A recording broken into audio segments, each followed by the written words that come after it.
열심히 많은 논문을 지금 쓰시고 한 달 전에 또 베이징에 가서 또 함께 발표했습니다. 오늘 그 재미난 주제로 우리가 이제 인식의 문제, 그리고 물의 문제, 종교론의 문제를 한꺼번에 하면은 아마 좀 토론을 좀 길게 할 수 있으면 좋을 것 같습니다. 시간이 낭비하십시오. 내 발표 시간을 예, 감사합니다. 방금 소개받은 장영수입니다. 북송대, 그러니까 이제 추작이 이루어지기 이전에 토대가 되는 북송대 신유학에 대해서 관심을 갖고 박사학위를 그 주제로 받고 이후에 99년에 지금 있는 대학에 제가 옮기면서 주로 성리학, 그 중에서도 영남성리학, 대리학 쪽에 연구를 좀 많이 하고 있는 셈입니다. 그래도 여전히 제 학문적 관심은 북송 신유학 플러스 아마 우리나라 태계학을 위시한 영남 신유학 정도 그렇게 이야기할 수 있을 것 같습니다. 태계학 관련해서 논문 한 10여 편 썼는 것 같은데 꼭 제가 개인적으로 써보고 다루고 싶은 주제가 있습니다. 그게 뭐냐면 영성 문제, 종교 문제입니다. 근데 이제 개인적인 배경하고 관련해서도 그렇고 이 부분을 쓰고 싶었는데 잘 쉽게 쓸 수가 없어갖고 찰필하다가 이제 이번 그 기회를 맞아갖고 한번 그 준비를 한번 해봤는데 여러분들 보시기는 어떨지 모르지만 제 딴에는 다른 논문 쓰는 것보다 조금 공력이 들어간 글이라고 이렇게 얘기할 수 있습니다. 일단 준비된 그 원고가 있으니까 부분 제가 좀 이런 방식으로 해서 시간을 맞춰 발표를 하겠습니다. 363쪽에 위에 메시지 성경회가 마태복음 5장 8절 우리가 흔히 얘기하는 산상보훈 팔복 얘기 첫 번째 얘기인데 개역 개정 성경에는 마음이 청결한 자는 복이 있나니 그들이 하나님을 볼 것이며 이렇게 나갑니다만 이 메시지 성경이라 해서 이 부분을 제가 옮겼는데 아마 제가 하고 싶은 얘기의 요지이지 싶습니다. 내면 세계 본 마음과 생각이 올바른 너희는 복이 있다. 그때야 너희는 바깥 세상에서 하나님을 볼 수 있다. 뭐 바깥 세상보다 그래야 너희는 하나님을 만날 수 있다. 찾을 수 있다. 이쯤 보면 될 것 같습니다.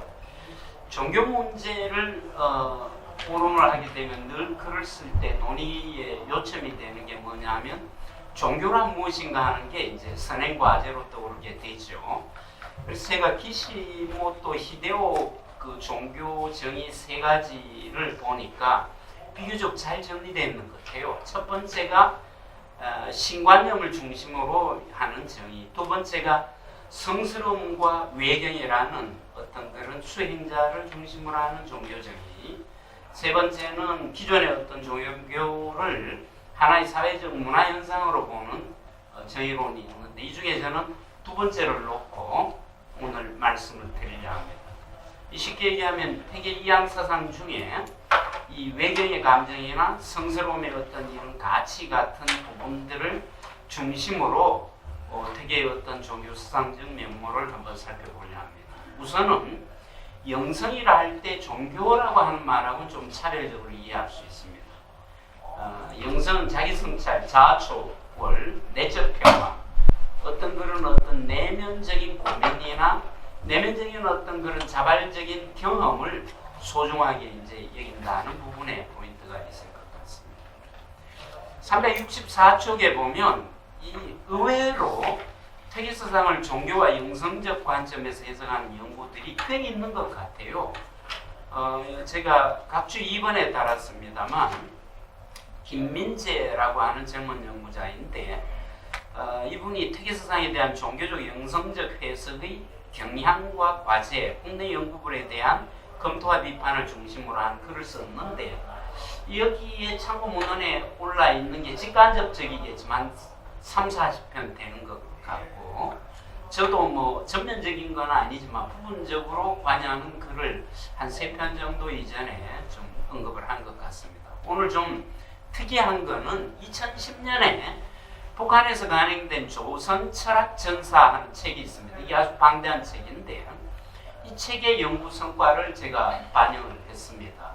기본적으로 북한에서 나온 그 철학사들이 퇴계이항에 대해서는 굉장히 부정적이고 비판적인 그런 성과들이었죠. 쉽게 얘기하면 막시즘적 관점에서 볼 때 보수적인 가장 반동적인 그런 구조를 갖고 있다라고 봤던 게 2010년 조선 철학 전사의 퇴계에 대한 언급이 완전히 바뀝니다. 쉽게 얘기하면 추자학적 관념론을 동아시아 관점에서 발전을 시켜나간 우리 철학이라는 식의 어떤 그런 긍정적인 평가가 나오고 있고 그런 얘기로서 신학적 관념론이라는 얘기를 과감히 쓰고 있습니다.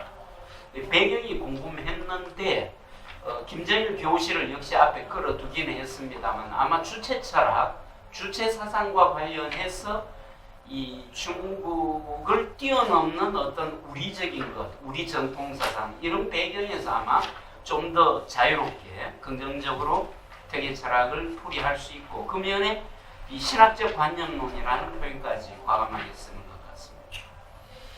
365쪽에는 퇴계 종교 사상의 어떤 존재론적 철학적 근거로서 이해 절대성과 능동성을 얘기했는데 이 부분은 뭐 선행 연구도 꽤 있기 때문에 간단하게 얘기 드리면 기본적으로 장제를 비롯한 기철학이 갖는 어떤 가장 큰 특징 중에 하나가 전통의 도가와 불가의 어떤 그런 무적 그 어떤 존재론이라 할까요? 허무주의적 어떤 느낌이 들 수 있는 공의 느낌이 들 수 있는 우주론을 유가적 어떤 유적 유기체론으로 극복하는 의미에서 장제 기해 사상이 의미가 있죠. 쉽게 얘기하면 현상화 이전과 이후를 모두 기의 어떤 그런 태호와 기의 연속성 관계에서 본다는 면에는 굉장히 의미 있는 사상이라 할 수 있는데 366쪽에 문제는 이런 기론이 그 자체가 장점도 있지만 이제 한계가 있다는 거죠. 쉽게 얘기하면 기의 어떤 그 우주론을 통해서 연속적인 어떤 유적 우주론 체계를 세우기는 하지만 거기에다가 어떤 목적성, 이유, 목적을 풀어내는 데는 한계가 있다는 거죠. 왜 존재하는가?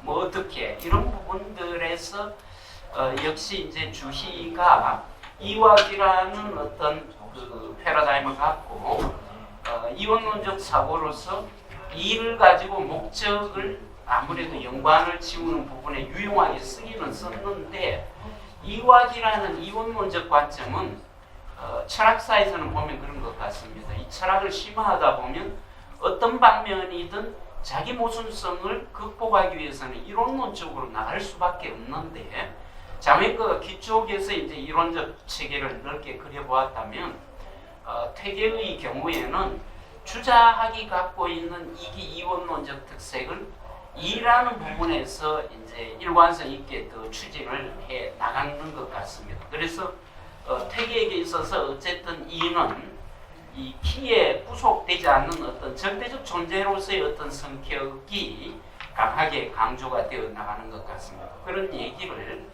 제가 쭉 그 뒤에 쓰고 있고 368쪽의 첫 문단 그 부분에 주인은 기본적으로 이기 이원론적 관념론을 일관되게 유지하고 있으나 이황의 경우에는 이 절대론의 입장을 제가 볼 때는 한 번도 포기한 적이 없는 것 같습니다. 그 다음에 이제 여기에서 이의 능동성 자율성을 확보하기 위해서 퇴계가 뭐 이 운동성의 근거로 채용론을 주장했다는 얘기나 뭐 여러 얘기들이 있는데 그건 넘어뛰고 이 자도론에 대해서 조금 말씀을 드리겠습니다. 370쪽입니다. 두 번째 줄 문단. 이도론은 이동, 이발, 이도 세 개를 우리가 묶어 얘기하는데 비슷한 맥락이긴 하지만 차이는 있습니다. 쉽게 얘기하면 이발은 감정에 대한 어떤 도덕성 우위를 주장하는 거고 이동은 기에 대한 이해 우위를 주장하는 것이라면 이도는 이와 기 사당 칠정의 대립이 아니고 이와 이 사이의 문제입니다. 저는 이제 인식 주체와 인식 객체 간의 어떤 이 그 문제에서 생겨나는 어떤 그런 개념으로 설명을 했습니다. 극천무부도라는 이제 그 구절이 있는데 이게 조선학계에서 퇴계 당시에 굉장히 뜨거웠던 논변 중에 하나인데 여기에 그 토시를 달면서 애토를 달까 그 다음에 가토, 시토를 달까 이게 이제 문제가 됐는데 371쪽에 제가 설명을 해두고 있습니다. 쉽게 얘기하면 물이라고 하는 이 물격이라고 하는 이 말에다가 그 토를 붙이는 것을 어떻게 붙이느냐에 따라 그게 이제 중점이 나뉘게 되죠. 인식 주체에 있느냐, 인식 객체에 있느냐 이제 이 부분으로 구분이 되게 되는데 371쪽 나중에 한번 보십시오. 태계는 어떤 경우이든 줄기차게 당시 어떤 논변에 있어서 자기가 주장하는 것은 처음 부분에는 이 자도라는 내용에 대해서 굉장히 조심했고 어떻게 보면 학계의 당시의 어떤 주류적인 흐름을 타고 있었습니다. 그렇지만 상당수 분들이 일반인들도 알고 있고 또 전공자들이 주목하는 만년정론이라는 돌아가시던 마지막 해에 이르러 이제 기존의 입장을 바꾸게 되면서 이가 스스로 달도한다라는 이제 이런 주장을 누구 말에 의하면 뚱딴지 같이 이렇게 던져버리게 되는데 그 많은 어떤 중간에 맥락들이 이제 생략이 되었기 때문에 우리가 지금 보면 이 얘기가 굉장히 생소하게 여겨질 수는 있습니다. 물론 태계가 주자였던 그런 그 대학과 관련한 그 서책을 읽다가 발견했다 하지만 저는 내면 속의 태계의 어떤 그 해외라든가 신념과 관련해서 볼 때는 한 번도 앞에서 얘기했지만 이 이의 주도성이나 자발성이나 이의 활동성에 대해서 포기한 적이 없다라고 보는 거죠. 373쪽에 이와 물경론에 대한 자신의 종전견해가 잘못되었음을 분명하게 밝혔는데 인식 대상의 이가 스스로 이룰 수 있다는 것을 도대체 어떤 차원에서 이해할 수 있는가? 우리는 여기에서 이왕의 초월적 감수성을 읽어낼 수 있다. 주위에 이의 인민상학을 지지하면서도 종교적 초월성을 지닌 관념을 완전히 포기하지 않았다. 그에게 있어서 종교적 초월성은 철학적 확신으로서가 아니라 일종의 종교적 감수성으로 머물렀다 할 수 있는데 중국 신유학자들에 의해 종교적 성격이 퇴색되고 현인사학적 원리 의미가 강화된 리의 개념에 능동성을 부여하였다. 이제 이하의 그 내용들이 반복해서 설명하는 부분들이 있고 어떻게 보면 오늘 발표 요지는 375쪽부터 퇴계학의 영성적 감수성을 이제 구체적으로 확인하는 그 부분들이 상제, 명물, 애경, 신호 이 개념들을 제가 가지고 왔습니다. 근데 이제 통상 철학하는 사람들이 종교적인 면, 신앙 부분을 다루기가 굉장히 조심스러운 게 이제 그 두 개를 분리하는 경우가 서양 철학에서 익숙해 와 있고 자칫 그 종교적인 문제나 신앙 이런 부분들을 언급하게 되면 그게 논리성을 철학의 논리성을 떨어뜨리는 어떤 큰 요인 중에 하나라 여기기 때문에 굉장히 그 부분에 대해서 금기처럼 여겨지는 경우가 많았는데 현대 철학자 중에 말 그대로 영성이나 어떤 종교적인 어떤 이런 부분을 과감히 이 철학의 본령과도 연관지어 갖고 보는 그 관점을 갖고 있는 분들이 꽤 등장하고 있습니다. 푸코 경우도 이제 대표적인 학자인데 한 문단 읽겠습니다. 프랑스의 철학자인 미셀 푸코는 영성 없이는 진리를 알 수 없다고 강조하였다. 그는 고대 그리스 철학에서 진리를 아는 것이 단순한 지적 훈련이 아니라 영적 훈련과 자기 수양을 통해 이루어져야 한다는 과정이라고 보았다. 따라서 진리에 도달하기 위해서는 철저한 자기 변형과 삶의 방식을 변화시키는 과정이 필수적이며 이것이 바로 철학과 영성의 밀접한 관계를 보여주는 것이라 하였다. 이황에게 있어서도 진정으로 중요한 것은 유교, 공자, 추자의 가르침에 대한 맹목적 믿음이 아니라 삶으로서의 실천이었다. 문단 띄어서 영성의 제1특성은 직접성이다. 이황의 은행 속에는 믿음과 수행 등 숨길 수 없는 직접 체험적인 영성의 요소가 무수히 발견된다. 그 뒷장입니다. 이황의 심학사상에도 종교사상이 짙게 드러난다. 퇴계학에 있어서 안으로 근본적인 의미와 실제를 탐구하는 지적 전통, 즉 자기 자신을 알기 위해 끊임없이 노력하는 도덕적 성찰은 자기 초월해로 나아가게 한다. 이 상제 부분의 그 내용은 제가 요지만 말씀을 좀 드리면, 퇴계의 경우에 실제로 몸으로 이제 일을 실행하고자 했고, 이를 통해 하늘의 마음에 합당하고자 했는데, 이제 그런 맥락에서 글의 곳곳에 상제가 임하고 있다거나 상제를 마주 대하듯이 두려워하다거나 이런 표현들이 곳곳에 드러나고 있고, 377 두 번째 문단에 보면 주자행장을 보면 주자행장 집주를 퇴계가 작업을 하면서 주목할 만한 어떤 그런 특색이 있습니다. 주희의 종교적 의례 행위에 대해서는 일부러 거의 언급하지 않습니다. 근데 이제 기존의 대선의 주자실기나 왕무행의 그 주자 연보에서도 주자의 그 의례 행위에 대해서는 별다른 언급을 하지 않고, 다만 의례서를 편찬한 사실만 길게 언급하는데, 이황은 이제 주자행장 집주에서 의례서 편찬에 대해서는 사례가 완성되었다 그냥 짧게 하고 넘어가는데, 종교적 의례 생활에 대해서는 꽤 자세하게 보충을 합니다. 이런 부분이 주자 연보에 꽤 있습니다. 예를 들어 연보에 따르면 모친을 건양 뒷산 천호의 북쪽에 장사 지내고 그 골짜기를 한천이라 했다. 날마다 묘소 옆에서 기거하며 초하루와 보름에는 꾀연에 제물을 올렸다. 이런 식으로 자세하게 기록을 하고 있는데, 아마 퇴계 이황의 종교적인 성향을 드러내는 한 예라고 봅니다. 명물이라고 하는 것은 주제하다시피 중용 1장의 어떤 그 수장과 관련해서 가장 유명하게 우리들에게 알려져 있는데, 퇴계가 평소 이제 언어 생활에서 명물이라는 용어를 아주 일상적으로 쓰는데, 이제 제일 대표적인 게 남명조식에게 보내는 그 마지막 편지입니다. 남명이 선생의 문화에서 어떤 그 쇠송대도 못하면서 그야말로 그 천리 담론이나 일삼는다는 그런 얘기를 듣고 퇴계가 답변을 보내는 이제 그 편지인데, 여기에서 378쪽 마지막 문단, 천리길을 떠나 만나려던 뜻마저도 같은 세상에 살면서 만나지 못하는 탄식이 되어버렸으니 이 어찌 명물자가 나옵니다. 오로지 만물에 명령하는 분의 처분으로만 여기겠습니까? 만일 세환을 범할 염려가 있다 해서 일체 구지적 그만두게 한다면 이것은 착함을 내려주신 상제의 명을 어기게 되는 것입니다. 화와 복이 오는 것은 원래 다시 명물자입니다.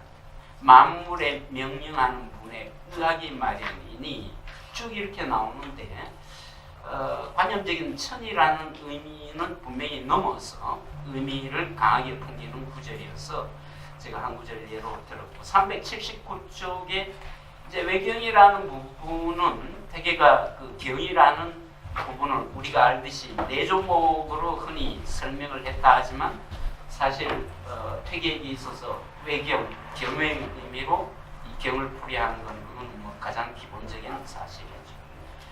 381쪽 이제 신호라고 하는 부분은 조금은 이제 제가 음원을 표기하면서도 언급을 했습니다. 뭔 말이냐면, 조선 철학 전사 북한에서 나온 책에 이 부분을 굉장히 크게 부각을 시키는데, 근데 퇴계 전집 전체를 통해서 딱 두 군데만 나옵니다.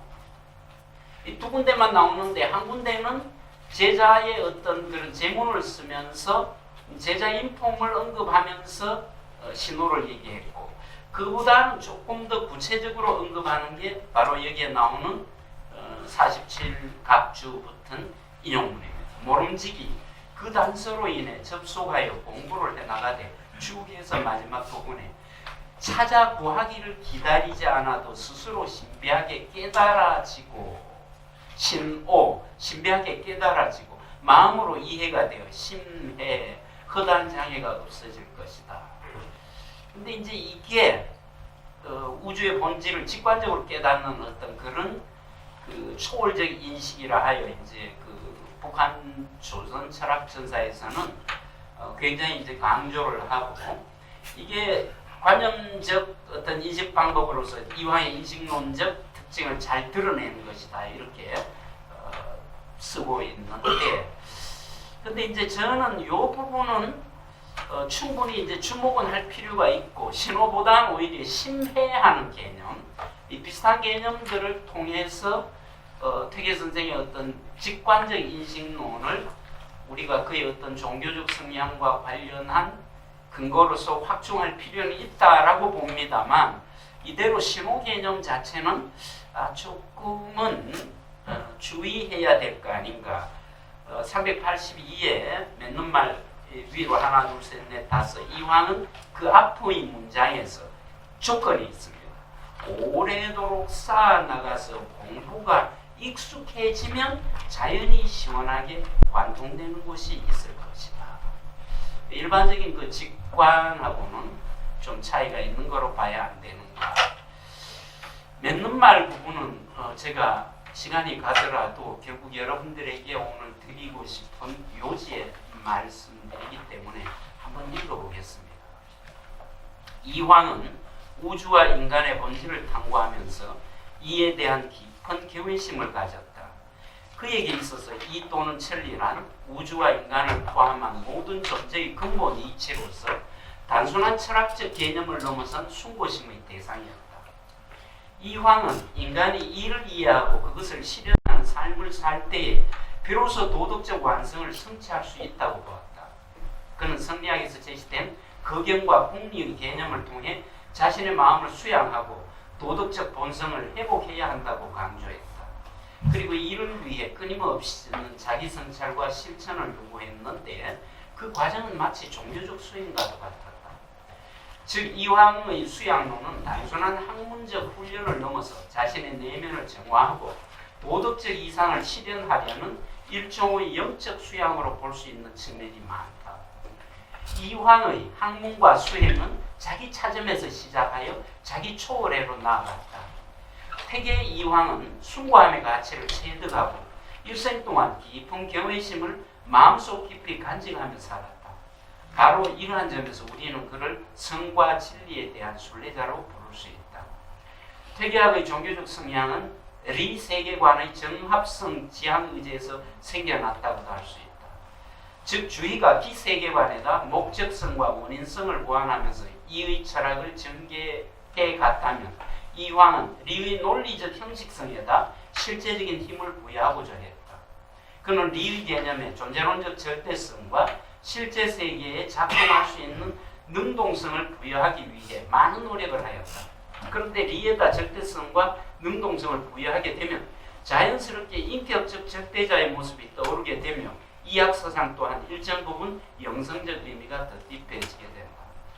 2010년 북한에서 간행된 조선 철학 전사에서도 이와 비슷한 관점을 필요하고 있다. 즉 이황이 주자 성리학의 이기원론이 안고 있는 비정합적인 약점을 간파하고서 이 절대성과 보편성을 강조하는 방향에서 이를 극복하고자 했다는 평가를 했다. 그리고 이런 시각에서 동아시아 관념론을 발전사적으로 바라보며 주자학의 관념론적 사유가 이황 철학에 이르러 완결성을 갖추게 되었다는 주장을 제기하였다. 북한 사회가 지닌 체제적 한계로 인해 부정적인 평가를 병행하기는 하였지만 퇴계학의 정합성과 독창성을 인정하고 있다는 점에서 종래 연구 경험과는 커다란 차이점을 보이고 있다. 이황의 철학 사상이 갖는 내면적 자기성찰과 영적 감수성의 의의는 철학과 영성의 관계를 주목한 현대 서구학자들의 통찰력을 통해서도 명료하게 드러난다. 고대 철학 연구자로 명성이 높은 피에라 아도는 서양의 고대 철학이 단순히 사유체계나 이론적 집합체가 아니라 삶의 방식이자 일종의 영적 훈련이라는 점을 강조하였다.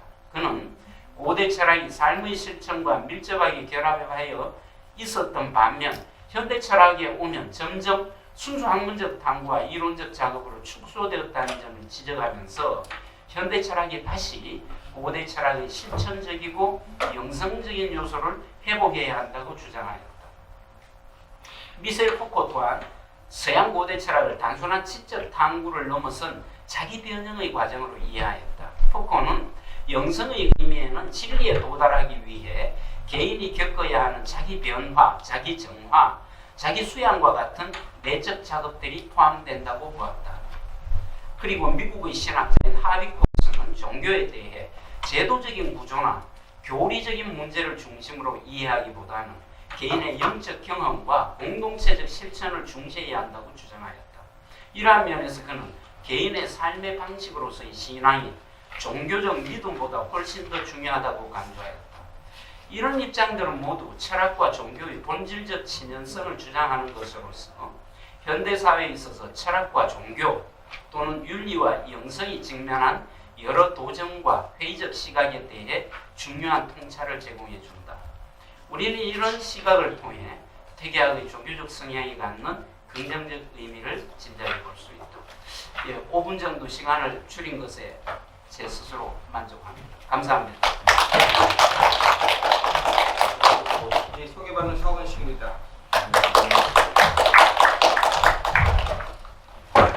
장윤 선생님은 아주 열심히 논문을 쓰셨고 아주 잘 쓰신 논문으로 제가 읽어봤습니다. 제가 준비한 논평문을 토론을 읽도록 하겠습니다. 퇴계학의 종교학적 이론 구조와 영성의 의미 탐구에 대한 토론문. 장윤수 선생님 이하 필자라고 칭하겠습니다. 장윤수 선생님의 논문 퇴계학의 종교론적 이론 구조와 영성적 의미 탐색을 잘 읽어보았습니다. 논문을 읽고 논문을 읽어본 결과 훌륭한 논문을 쓰셨다고 생각됩니다. 필자의 노고에 감사드립니다. 토론자는 필자의 논문을 좀 더 먼저 읽어보고 이에 대한 질문하는 것이 소임이므로 필자의 논문을 읽어보고 간단하게 질문 드리고자 합니다. 먼저 필자가 언급한 내용을 잠깐 언급하도록 하겠습니다. 필자는 퇴계의 이론을 영성의 의미로 해석하고 계십니다.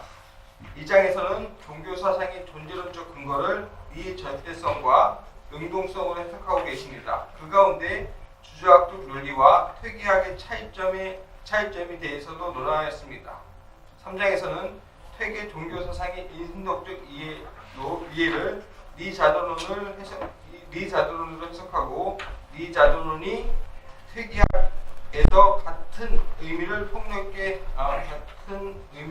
해석하고 계십니다. 4장에서는 퇴계학의 영성적 감수성을 상제, 명물, 외경, 신호를 들어서 해석하고 계십니다. 특히 신호에서는 2010년 북한에서 발간된 조선 철학 전사도 함께 논하고 있는데 신호의 의미에 직관적 인식론의 의미가 담겨져 있는 것은 분명하지만 신비주의적 직관론은 깨달음의 의미를 지나치게 강조한 것은 무리가 있다라고 약간 부정적인 견해를 해석하고 계십니다.